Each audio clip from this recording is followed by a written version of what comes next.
All right, last Victron solar charge controller. The whole purpose of this thing, by the way, because some of you guys have sniffed my channel who don't belong on my channel because you don't have anything to do with the industry technology that we work with, okay? Solar panels connect here. Photovoltaics. Battery connects there. What this thing does is it allows the solar panels to run at the highest output voltage that they can to get the best efficiency out of them, okay? So as far as waterproofing goes, some of you guys were like, well, you removed the waterproofing. I'm like, no, the potting was not waterproofing. The potting was only here, here, and along the back row here for the inductors and the capacitors. And that's all that it did was anchor this housing to those components. Inside, there's not even conformal coating. If I was to pour water into here, everything's going to get wet inside. I mean, it even says on here that it's IP43.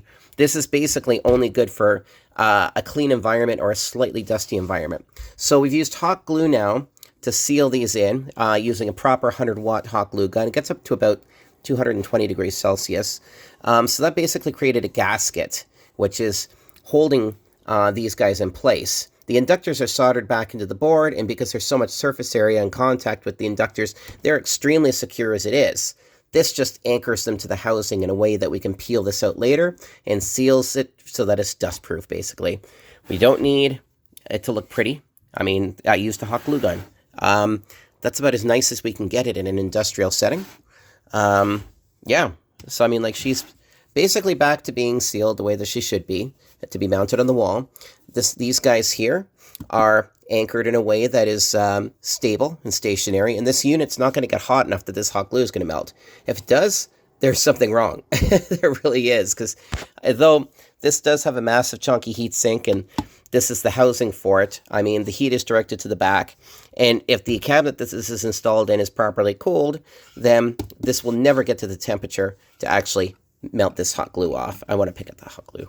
So anyway, there we go. This guy's ready to ship back to the customer. It's sealed up. It's functioning perfectly. As you can see, I'm simulating charging voltage here through the photovoltaic input right here.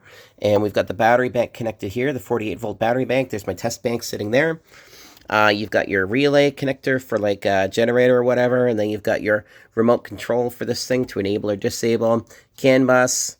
I believe that's an RS-45 bus. And then here's a spot to set your battery chemistry, okay?